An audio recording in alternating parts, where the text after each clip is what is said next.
Good morning, Paul. Today is Thursday, July 27, and here's the heads up briefing for today. In Australasia and the Pacific Islands, we covered 10 issues. In North Asia, 8 issues. In Southeast Asia, 22 issues. In South Asia, we covered 21 issues, along with 12 issues in the EMEA region. Okay, excellent. Thanks for filling in, Basil. Go ahead.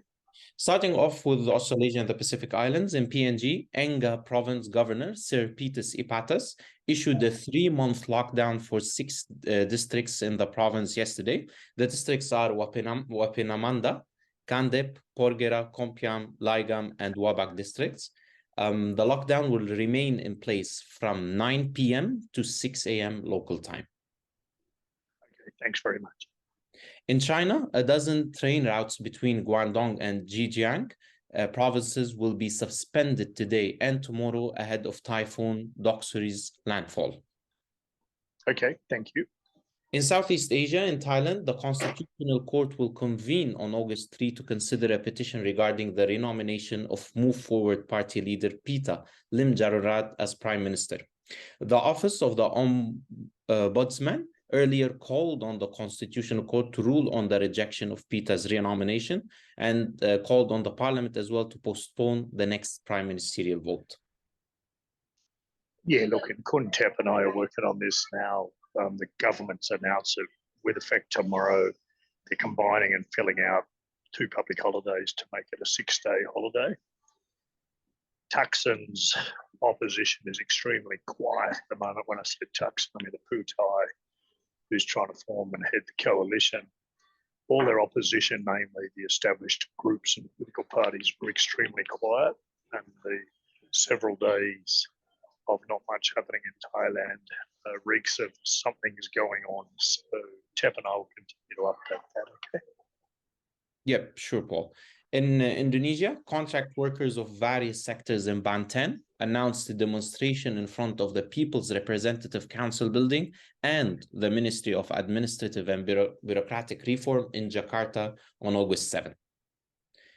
Okay, and yesterday there was a demonstration. Give me a little bit more details on that, but was there any momentum in the demonstration yesterday? So the details about this demonstration, the demonstration will be organized by the Forum Tenaga Honorer from 8 districts in Banten.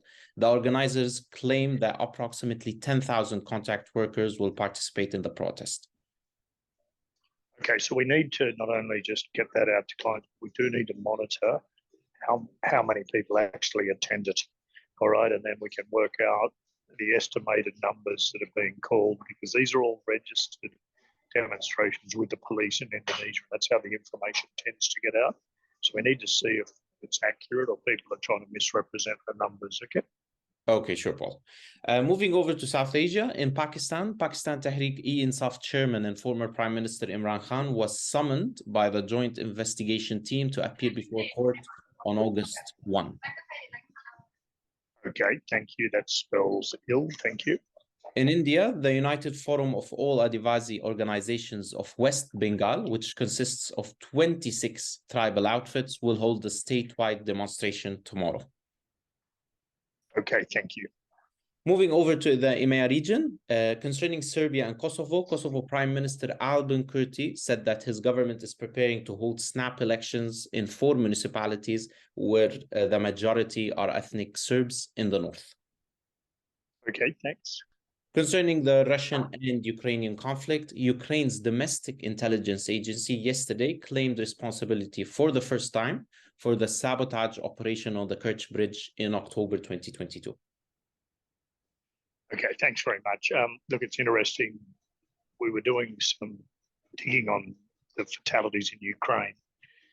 We've got at bottom end 250,000, top end 350,000, and that's just direct battlefield deaths. I noticed today in the Western media, New York Times is quoting that Ukraine's about to start that long-awaited offensive and it's going to thrust through the middle and penetrate Russia. I can't see how they're going to do that with the amount of soldiers they've lost. We know that NATO and America has been in there training them for several years, but most of their troops are now pretty much fresh ones coming in with little training. I fear greatly that any counter-offensive is just going to be reserve forces and the last hurrah, and then Russia's going to be in a really strong position to launch its own counter-offensive. As I've been saying, we need to continue to dig deeper and not be swayed by anyone's media. We need to continue to look at the closed sources we have, build up a real picture of what's occurring, because the misinformation is coming out, particularly from the Western side. It's pretty awkward. Funnily enough, Ukraine and Russia are issuing better data than the Western media that you would hope has had some objectivity. Great brief, appreciate it. And when's Uday back, Jack? I would say tomorrow, Paul. Okay, great. Thanks a lot, Bassel. Appreciate it. Thank you.